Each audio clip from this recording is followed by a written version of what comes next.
Welcome to WhiskyCast, cask strength conversation featuring news and interviews from the world of whiskey. I'm Mark Gillespie, and this is episode number 1124 for August 31st, 2025. Coming up in a few minutes. I started at Beaumont at 15, a kid. Just a humble guy in Beaumont.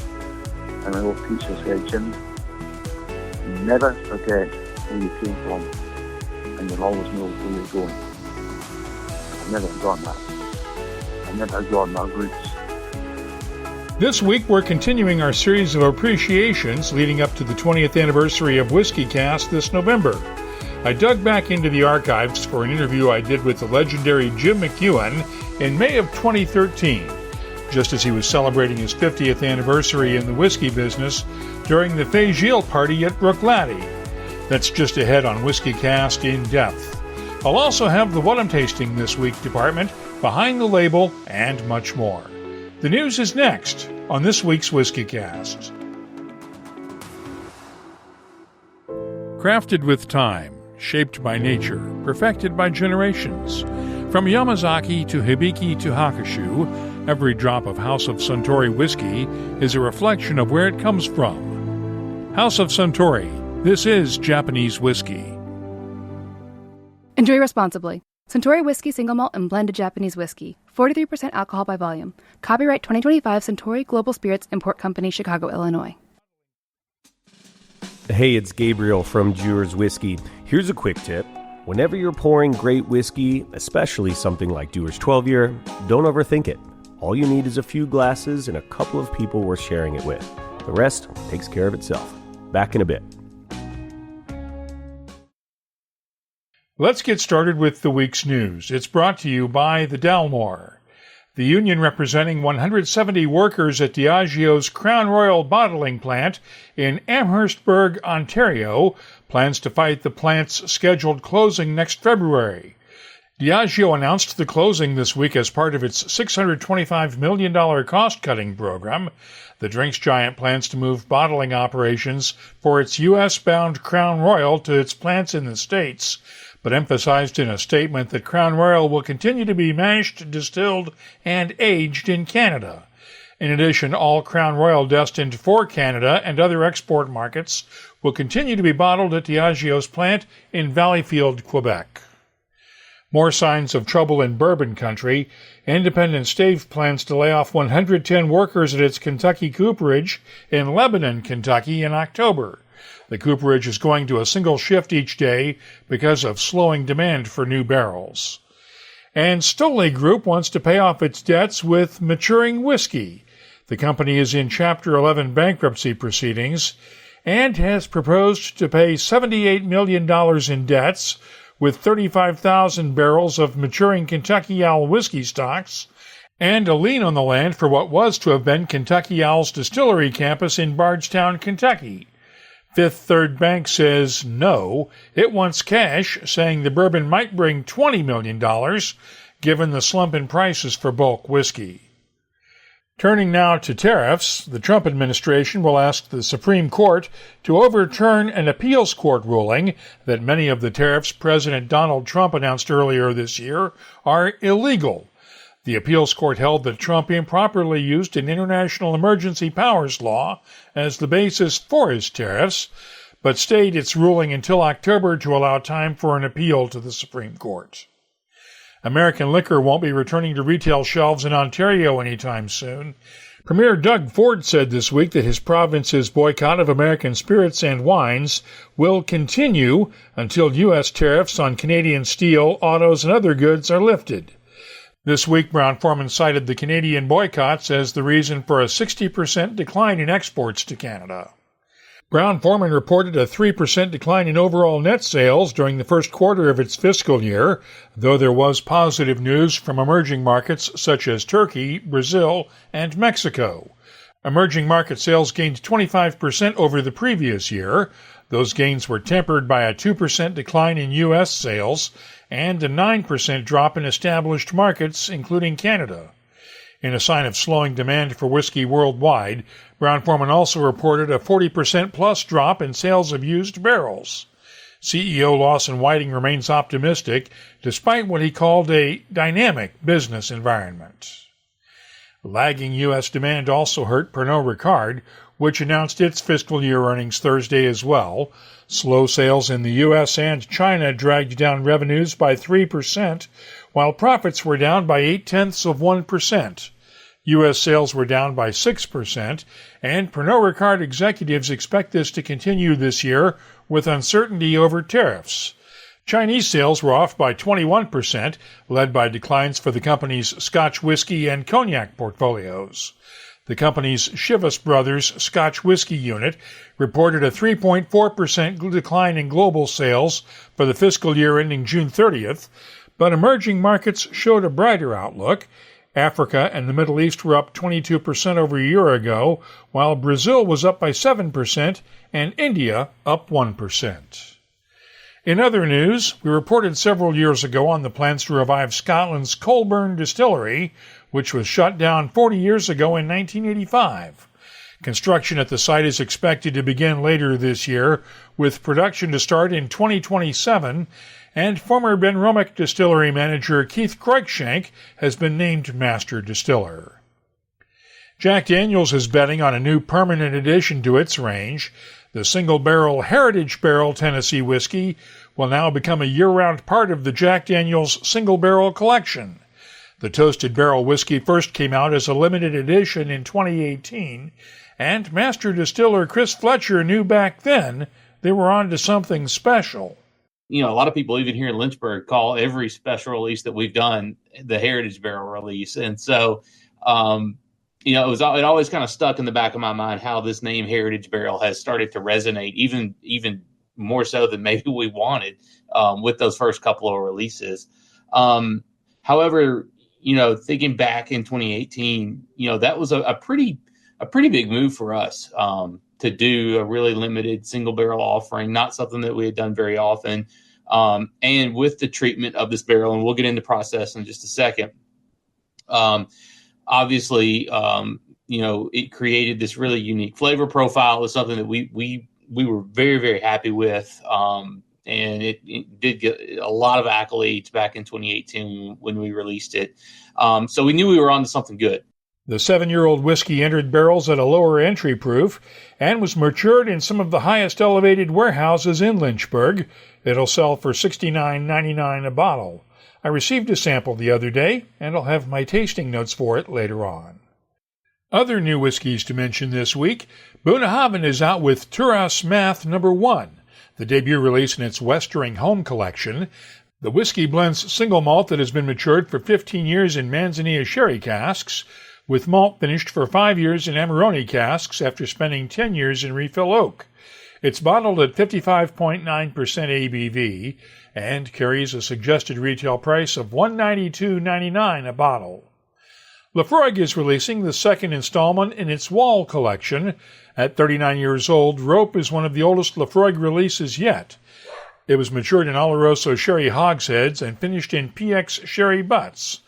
Rope comes in a hand-painted bottle by artist Laura Carlin. Just 200 bottles will be available at a price tag of $4,750. Jura is revamping its range of single malts. A new 12-year-old Jura will replace the long-standing 10-year-old flagship release starting in October. And there's a new look for the rest of the range that will debut next month. There's also a new travel retail collection called the Islanders series with 4 whiskeys, the no-age statement White Oak cask, and 13, 16, and 19-year-old single malts. No word on pricing. And Torvig has released the 4th chapter in its Legacy series. Sound of Sleat gets its name from the sea that runs past the distillery, which is located on the Sleat Peninsula in Scotland. It's matured in a combination of new oak and ex-bourbon casks, and will sell for around $100 a bottle.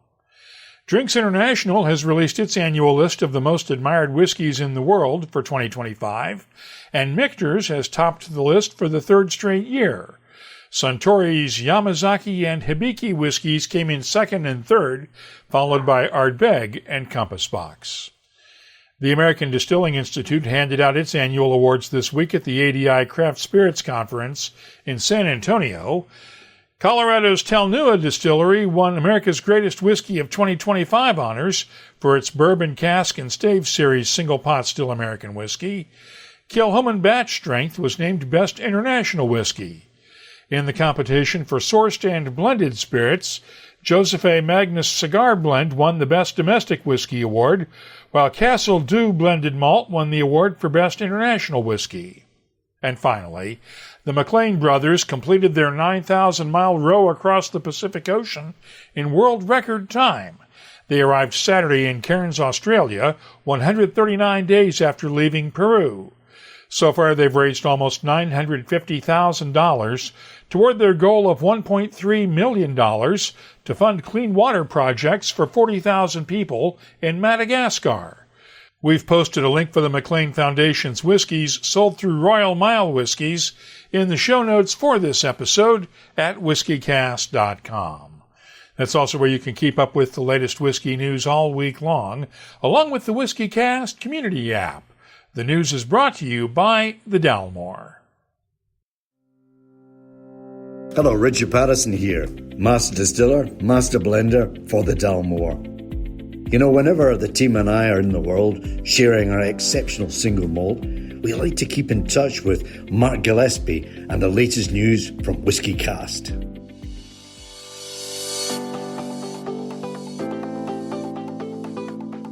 Let's check the calendar and see what's happening around the world of whiskey. I'll be in Bardstown, Kentucky this coming weekend for the annual Kentucky Bourbon Festival. Hope to see some of you there from the 5th through the 7th. The Whiskey Exchange hosts Joel Harrison for a tasting and book signing for his new book, The Whiskey World Tour, September 10th at its Great Portland Street shop in London. Maltstock runs the weekend of the 12th through the 14th in Nijmegen, the Netherlands. The Whiskey Show Adelaide is on the 13th in Adelaide, Australia. Tickets are still available for the American Whiskey Blending Session with Barrel Craft Spirits at the Whiskey Exchange's London Bridge shop on the 18th. And Whiskey Live Paris is the weekend of September 27th through the 29th. If you're organizing a whiskey event, let us know about it. We'll add it to the calendars at whiskycast.com and in the WhiskyCast community app.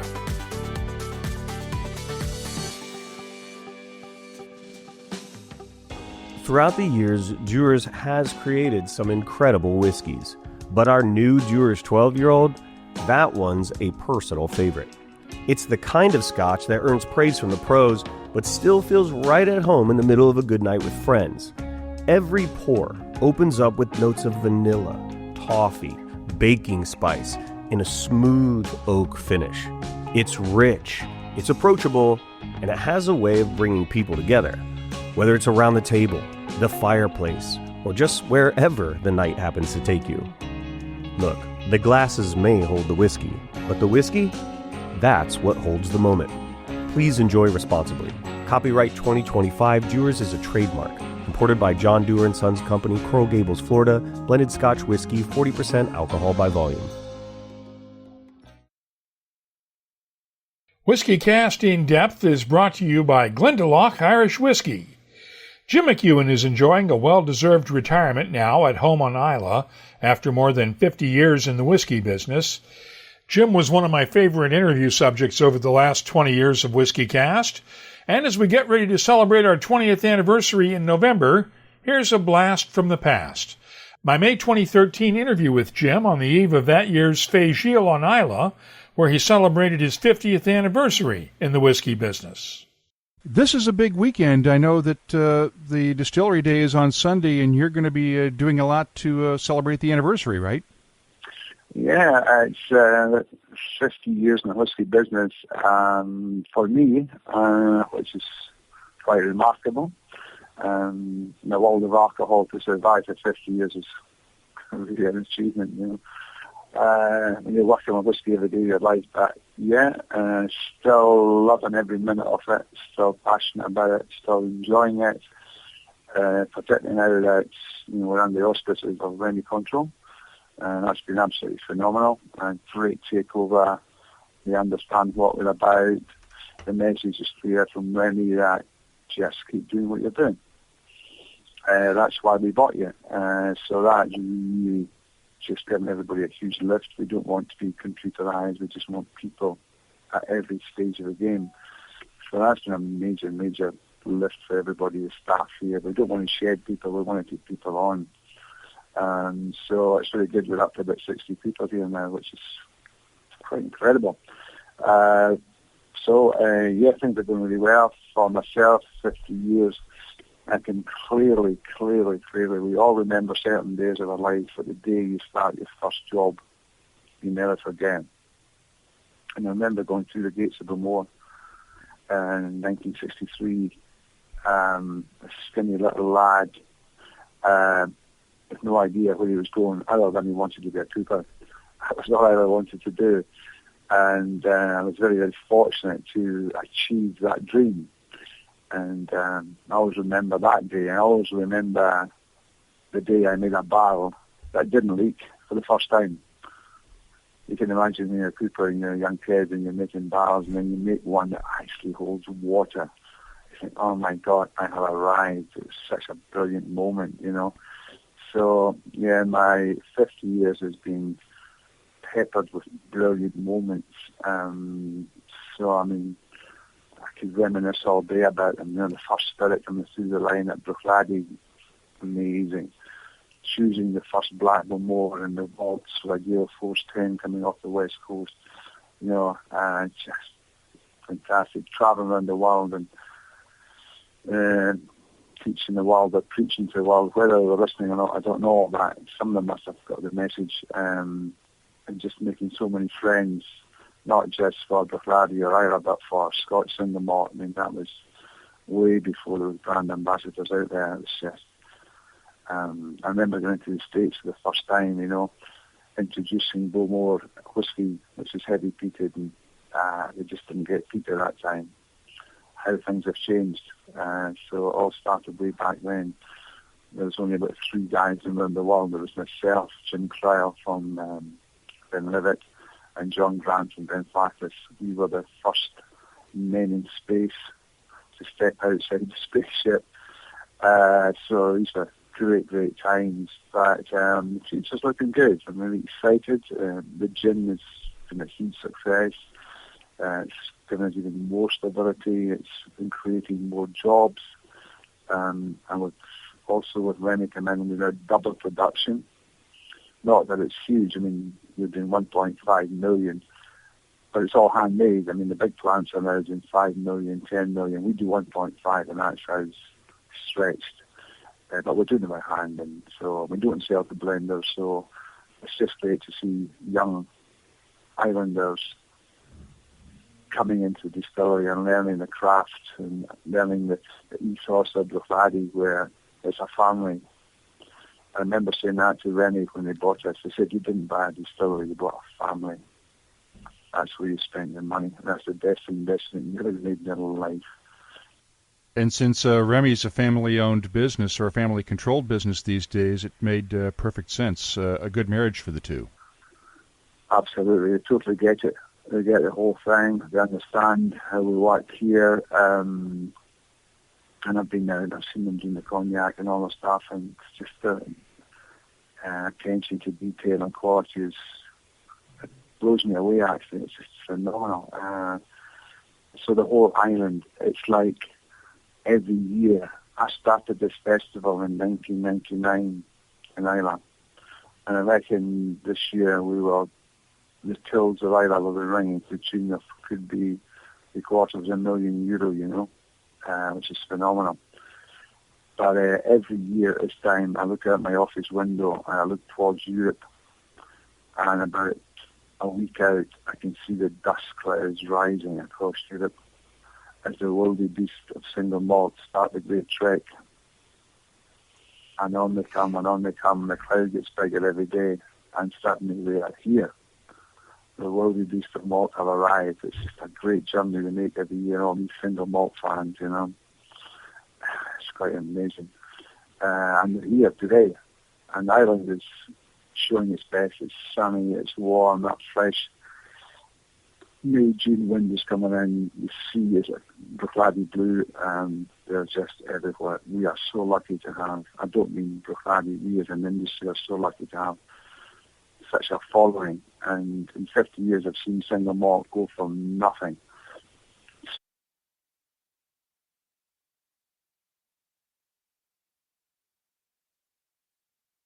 to the amazing product that is today, global appreciation of what Scotland does. It's really, really heartening, you know.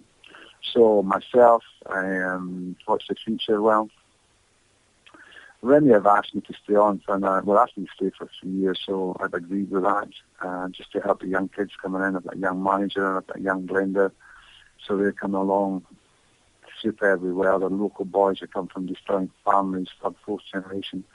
So I'm really confident that I can pass on the baton, and I want to pass it on to these young guys because I chose them.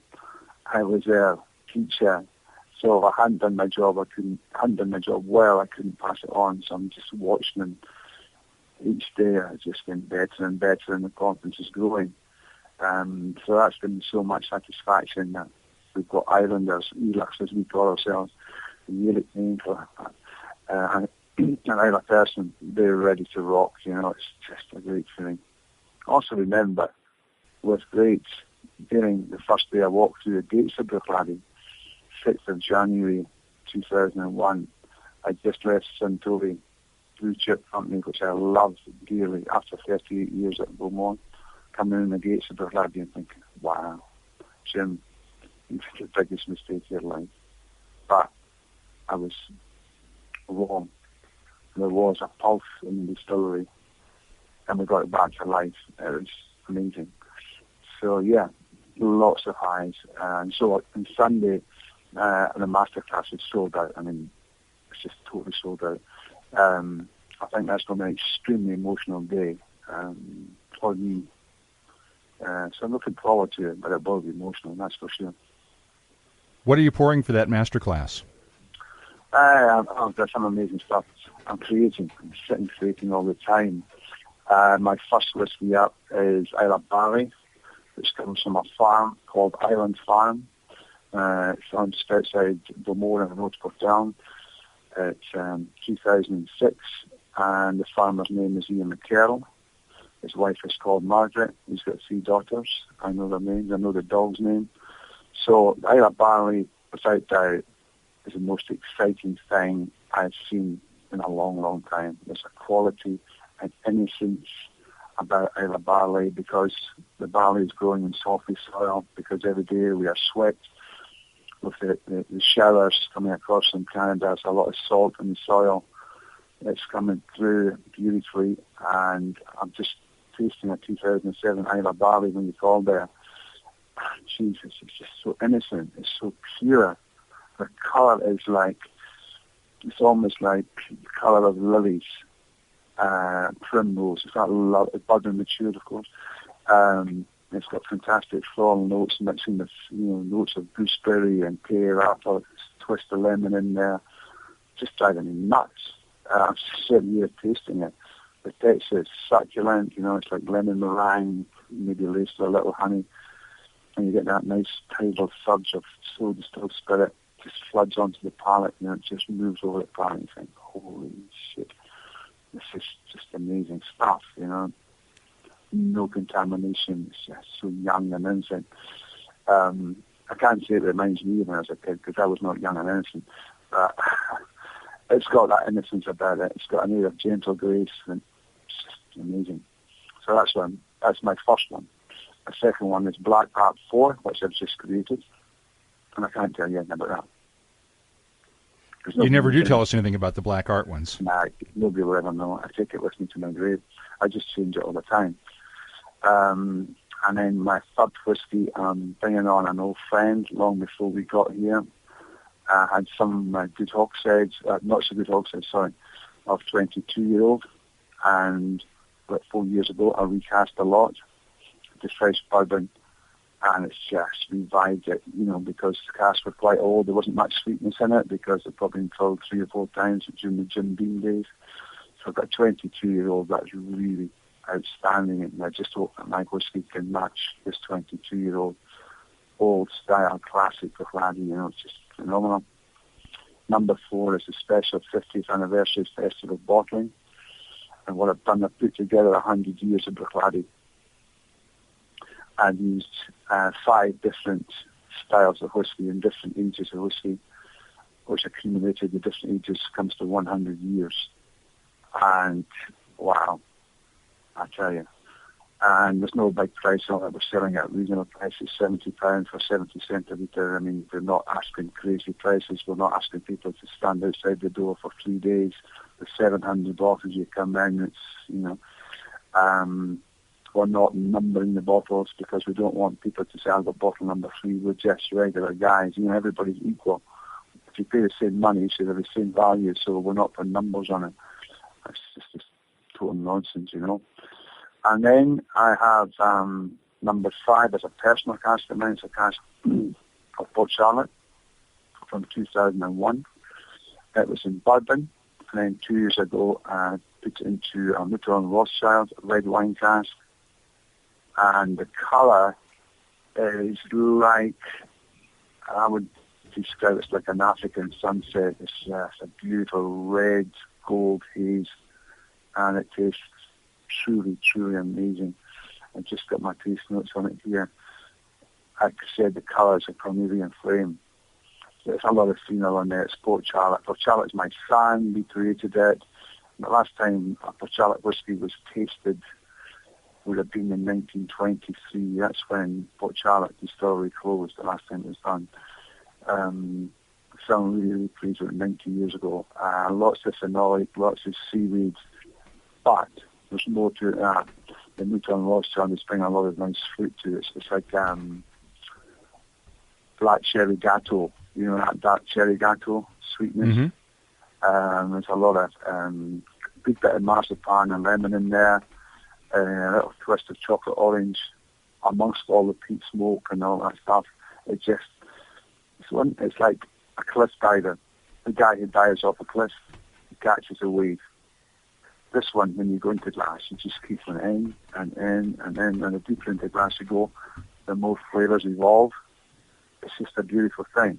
So if you imagine standing on the edge of a cliff, like 100 feet up, you know, watching the wave coming, and you go, boom.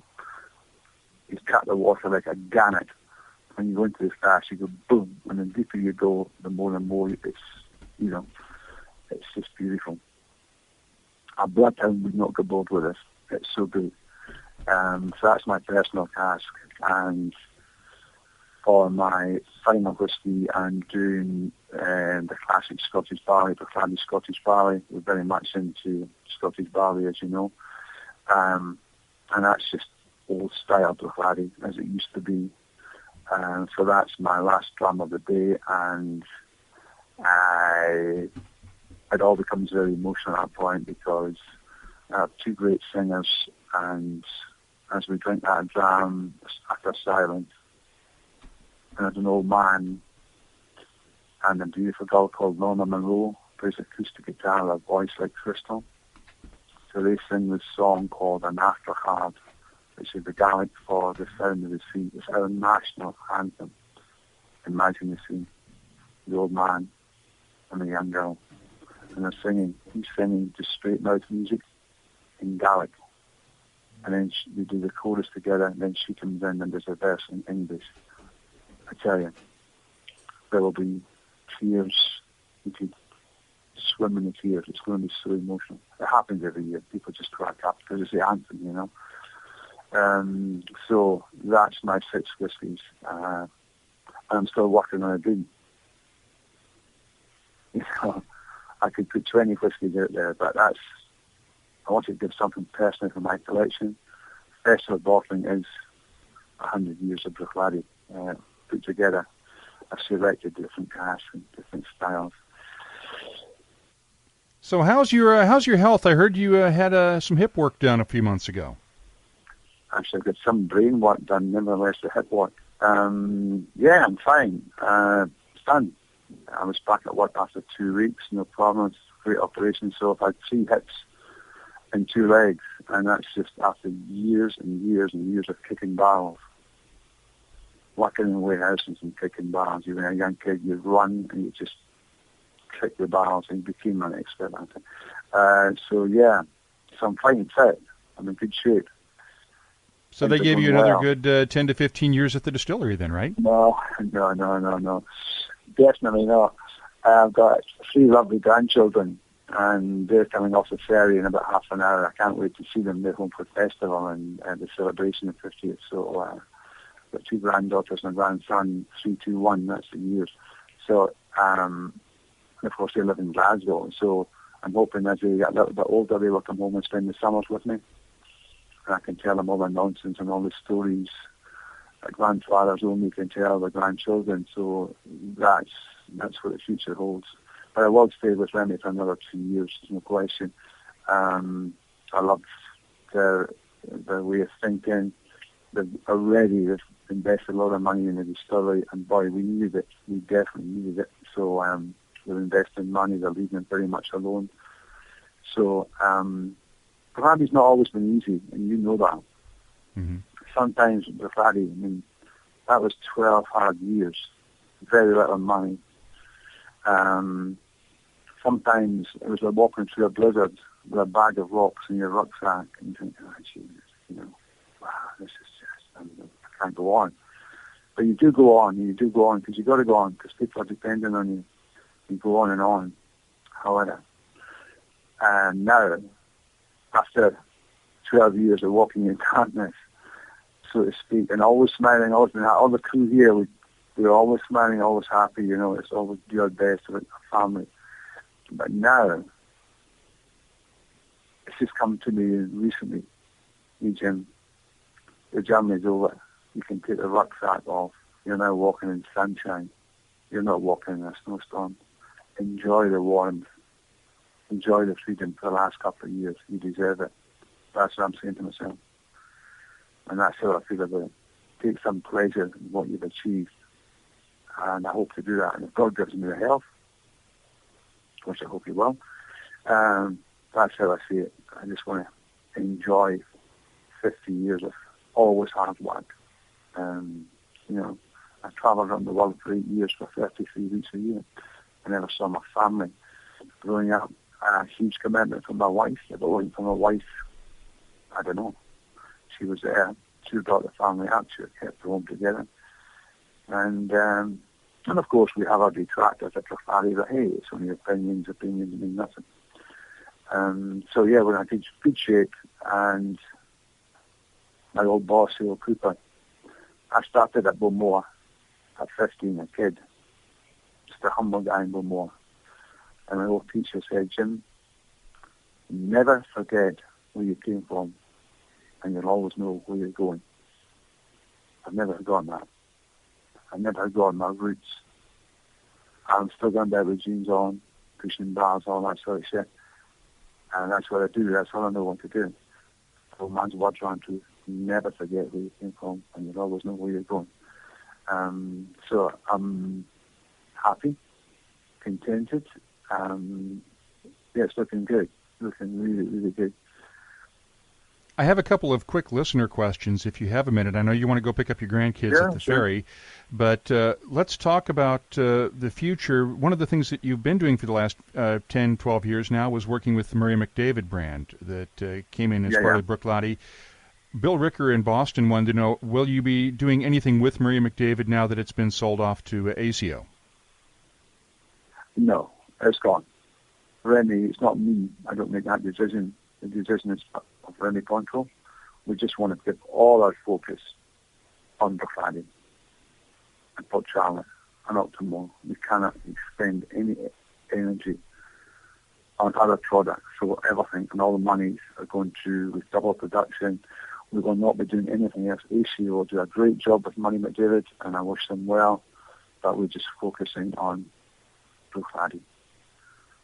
Now, Julia Norney in Germany wrote this one, and she wanted to know what ACE means. I know that's your term for it, and she said she's read 2 different versions of ACE, which is your term for the F word, which I won't use, but it's either additional cask evolution or additional cask enhancement. Which one was it? No, evolution. Okay. Additional cask evolution. It's just a name I came up with. I'm going to ace them. It became, when I was talking to guys in the warehouse, we're going to ace that gas. And so it's additional cask evolution. It's watching the involvement of the new flavours evolving within the cask. So it's just a name, man. But people use it all the time now. What is that Eastern? Not doing so much Asian now. Really high focus in the bourbon barrels. We use a lot of cask in Asian and wine, but David, as you well know. So I'm still buying great wine casks. Just in a load of Chateau weekend arrives. But really, we're not doing so much with the wine cask now. We'll always be doing it. There'll always be a good red wine coming out. We'll still do sherries. We'll still do ports. But I would say 75% of our stock today is first fill American bourbon.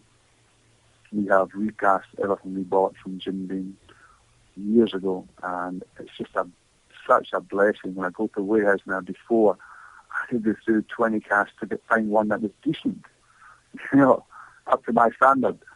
So it was a huge program of recasting. Now I go to the warehouse and look at casks, and they're all just absolutely superb. So for the young blender coming through, his job is a lot easier. It's not easy, but it's going to be a lot easier. And Bruichladdich in a fresh bourbon barrel is made in heaven. It's a match made in heaven. The natural sugars coming from the toasting of the oak staves, and that beautiful brown sugar creme brulee note goes beautiful with the fruits of Bruichladdich. And you've got that slight marine influence which gives you citrus, lemon and honey. It's just perfect. Now, so, Bill Ricker had one other... Go ahead, I'm sorry. Carry on. Well, Bill Ricker had one other quick question. He wanted to know why the Whiskey Academy at Bruichladdich, the apprenticeship program that you guys ran for several years, he wanted to know why it ended, and he wanted to know whether it was the old health and safety regulations. Why did you stop doing the classes? I was exhausted. I was exhausted physically. I couldn't do everything. I was trying to keep this distillery going. I was trying to teach people. The reason I did the academy was to make money, to keep this distillery afloat, you understand? Mm-hmm. I had to make more money with a payroll to pay, and that brought in cash. But it took up so much of my time, I never saw my wife. We had students on night shifts, we had students on back shifts, so you're checking all the time. I was physically and utterly exhausted, and I had to stop. There's only so much one man can do, and I reached that point and I just can't go on. There was nothing to do with health and safety. It was just me. I thought I was Superman, but in actual fact, I wasn't Superman. I was just a regular guy. One final question. Jim Martin, who writes the Malted Muse blog, wrote in that, in referring to your grandchildren, he says he knows that you see your whiskeys as sort of being like children that you can see grow up with you. And he wanted to know what attributes you'd like to see develop in your whiskey grandchildren, or basically, what would you like future generations of whiskey to be like? Well, I'm really, we're setting a standard here that is pure. I think what we're looking for is excellence in everything we do. The barley we buy, the cask we buy, the people who make it, and we believe in terroir 100%. People don't believe in terroir anymore. They think it's a French wine thing, but no. I can tell you that the whiskey from Myra barley is different. And there's a difference in the farms. Some of the guys are very peaty soil. Some of the guys down at Kilhoman, close to the beach, it's sandy soil. So that'll come through in the whiskey, and I hope my grandchildren of whiskey will have that beautiful DNA that we are now putting into everything we do and have done for the last 10, 12 years. I want consistency of quality. I don't necessarily need consistency of the same product all the time. We don't believe in that. I want to change it around. People get bored. Well, it's the same Glenn McHaggis 10-year-old. I had it for 20 years ago. It's just the same, I will, when I'm down here, I'll keep switching around, give people an opportunity, but always, regardless of the age, you will have this definitive taste that says that's Bruichladdich. But you can do it. If you're not artificially colouring, you can do that. If you're artificially colouring, you can't do that. You just can't do it because the flavour, the burnt caramel comes through. So I want people to pick up a glass, regardless of its age, and say, hey, that's Bruichladdich. It's made by people. It's got that mark of genius about it. It's got that quality. And people will never get bored with us because we will continue to surprise and delight and give value to our customers going forward. We're doing a big thing in Scottish barley. We're doing beer barley. We're doing Islay barley. And each one is different, different flavours there, different parts of the country. We believe in terroir 100%. Some people say it doesn't matter where whiskey's made. It doesn't matter where the barley comes from. It doesn't matter where it's matured. None of that matters. I did a debate in London recently, and it was me against a major company, and we had to move in London University. We both had to present our cases. And the person who was talking against me, not against me, in favour of his company's product, said, we take our barley from Europe. It makes no difference. We take out the water, it makes no difference. The cask does make a difference. But generally speaking, it doesn't matter where you make it, it doesn't matter where you mature it. That was their statement. If you believe that, you could put Lagavulin in Glasgow. You could put Bruichladdich in Edinburgh, and it would taste the same. If you believe that. I don't believe that. So, to answer the gentleman's question, you will always be able to find the heart of Ireland in Bruichladdich. Always. It'll be the true Islander. It'll be the brave heart. We will never change that. Jim, go give your grandchildren a hug. Thanks again. Great to talk to you, and hope to see you on this side of the pond sometime. Count on it. I can't wait to see you again soon. As scheduled, Jim retired 2 years after that interview, but came out of retirement to help Ardnahoe Distillery get off the ground. He retired for good in 2021, and in 2023 he was honored with the Order of the British Empire for his contributions to Scotch whisky and the community of his native Islay. If there's someone you'd like to see us remember during our anniversary celebration, just get in touch with us. WhiskyCast In Depth is brought to you by Glendalough Irish Whiskey. Our story begins in the wilds of County Wicklow, the Garden of Ireland, a place where nature moves slowly and meaningfully. Some whiskies blend in. Glendalough Double Barrel stands apart.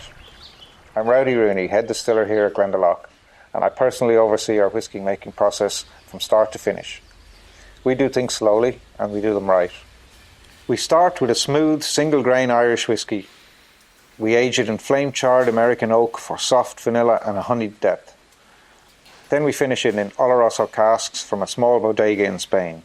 Casks we season and ship ourselves to make sure the wood is still alive with character when it arrives. That kind of care gives Glendalough Double Barrel its rich layers of dried fruit, warm spice, and signature smoothness. This is a whisky at its own pace, and it's worth every second. This is Glendalough Double Barrel, crafted to stand apart. Let's start off the What I'm Tasting This Week department with the Jack Daniel's Single Barrel Heritage Barrel we heard about during the news. It's bottled at 50% ABV, and the nose has touches of caramel, leather, tobacco, honey, vanilla, cherry cola, and brown sugar. The taste has notes of baking spices, cherries, dark chocolate, honey, leather, and brown sugar, and the finish is long with lingering spices and a touch of leather. I'm scoring the Jack Daniel's Single Barrel Heritage Barrel a 93. Next up, Woodford Reserve's American Single Malt Distillery Special. It's 12 years old, matured in used oak barrels, and bottled at 45.2% ABV. The nose is malty and sweet with caramel candy, dry spices, dark chocolate, and toasted oak. The taste is spicy and rich with black pepper, barley sugar, dried fruits, dark chocolate, and honey, leading into a long, spicy finish. I'm scoring the Woodford Reserve American Single Malt a 92. I received a package of samples from the folks at Waiheke Whiskey in New Zealand this week. including their peat and muscat single malt finished in muscat wine casks. It's bottled at 46% ABV, and the nose has a combination of driftwood campfire and peat smoke, orange peel, raisins, vanilla, and honey. The taste has notes of citrus fruits, allspice, peat smoke, toasted oak, and a hint of red grapes from the muscat casks in the background. The finish is long, spicy, and thick with a lingering pepperiness. It's very nice. I'm scoring the Wahiki Whiskey DYAD Peat and Muscat Malt a 93. I'll be adding these whiskeys to our searchable list of more than 3,900 different whiskeys from all over the world. Check it out this week at whiskycast.com. Japanese whiskey began with Shinjiro Tori's vision to reflect the true nature and spirit of Japan. The House of Suntory was founded on these principles, guided by generations of craftsmanship that have transformed time, nature, and precision into something greater than the sum of its parts.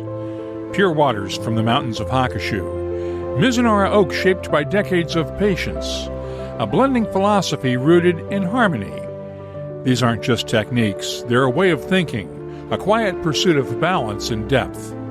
From the layered complexity of Yamazaki to the crisp vibrancy of Hakushu and the elegant artistry of Hibiki, every whiskey is a reflection of where it comes from and the hands that shape it. House of Suntory. This is Japanese whiskey. Enjoy responsibly. Suntory Whiskey Single Malt and Blended Japanese Whiskey. 43% alcohol by volume. Copyright 2025 Suntory Global Spirits Import Company, Chicago, Illinois. Let's open up the inbox now and see what people are talking about this week in our community segment. Tom the Tracer Bullet posted a photo of a retailer's shelf full of unsold Ardbeg bottles in the WhiskyCast community app with this comment: I'm seeing more and more that limited Scotch releases are just sitting on the shelves. A few years ago, I would have to keep checking my local stores to make sure I could get the latest Feis Ile release. Now they are still on the shelves a year later. I guess it's good for us in the short term because it's a heck of a lot easier to get those special bottles. But I can't help but wonder if retailers will stop getting them because they can't sell them. After I posted the news about the independent Stave layoffs in the app, HRC posted this comment: Bummer for those who lost their jobs and the industry as a whole. The ripple effects into the supply chain for the whiskey industry are more signs that this retraction may indeed be significant. And personally, I suspect it's going to get a lot worse before it gets better. The news of the Diageo bottling plant for Crown Royal in Ontario closing brought a lot of comments. From Ajay Bardwaj on LinkedIn, does changing the location of bottling outside of Canada mean the whiskey is no longer Canadian? I have a feeling the regulation around defining Canadian whiskey is not as prescriptive as it is in Scotch whiskey. Well, Canadian whiskey has been shipped in bulk to the United States for bottling for decades, and it's still perfectly legal to call it Canadian whiskey. More on that in a few minutes. Andrew Welsh responded to the question with this comment: whether the Canadian regulations will continue to recognize it as Canadian whiskey, many consumers won't be happy and will switch brands anyways. Occam's daughter posted this from Canada on Blue Sky: the traders can be prepared to have their booze removed from Canadian shelves. I don't think Crown Royal is big in the U.S., so it seems like they're shooting themselves in the foot. Actually, Crown Royal is the largest selling Canadian whiskey in the U.S., and Diageo is making the move to get bottling closer to its consumer base and save some money in the process. If you have something you'd like to share on any of these stories or anything else you'd like to share with whiskey lovers around the world, download the free WhiskyCast community app from your app store and join the conversation. You can also find us on social media. Look for WhiskyCast on X, Blue Sky, Threads, Instagram, and Facebook. Let's close out the show now with Behind the Label, our look at the science, history, and people who make whiskey unique. Sticking with the bottling of whiskeys across national borders, it's actually more common than you might suspect. For instance, many blended Scotch whiskey makers ship their whiskeys to the U.S. and other countries for bottling, since it's cheaper to ship a plastic container holding a lot of liquid than it is to ship that same amount of liquid and a lot of glass bottles. Jack Daniel's ships containers of its whiskey to Australia for bottling and sale there. And just a couple of years ago, Heaven Hill moved bottling for its Black Velvet Canadian whiskey, distilled in Lethbridge, Alberta, to Bardstown, Kentucky. Those are just a few examples, though with the current tariff situation, the economics of shipping bulk whiskey for remote bottling operations may change. If there's something you'd like us to look at on an upcoming episode, just get in touch with us.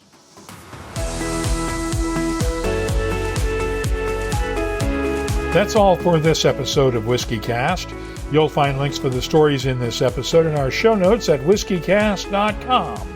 That's also where you'll find the latest whiskey news, my tasting notes, the calendar of events, the whiskey photo of the week, and of course a complete archive of past episodes going all the way back to 2005. Get in touch with us, download the free WhiskyCast community app from your app store, or find us on social media.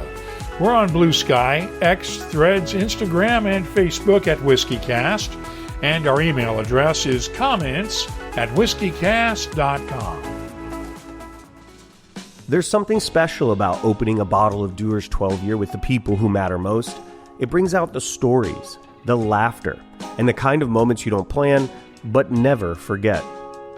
Built on tradition, made for right now, and best when shared. Dewar's 12-year-old. Crafted with time, shaped by nature, perfected by generations. From Yamazaki to Hibiki to Hakushu, every drop of House of Suntory whiskey is a reflection of where it comes from. House of Suntory, this is Japanese whiskey. Enjoy responsibly. Suntory Whiskey Single Malt and Blended Japanese Whiskey. 43% alcohol by volume. Copyright 2025 Suntory Global Spirits Import Company, Chicago, Illinois. WhiskyCast is a production of Cask Strength Media, copyright 2025, and comes to you from the charming, yet regrettably dry town of Haddonfield, New Jersey. I'm Mark Gillespie, reminding you that when you drink, please drink responsibly. Thanks for listening.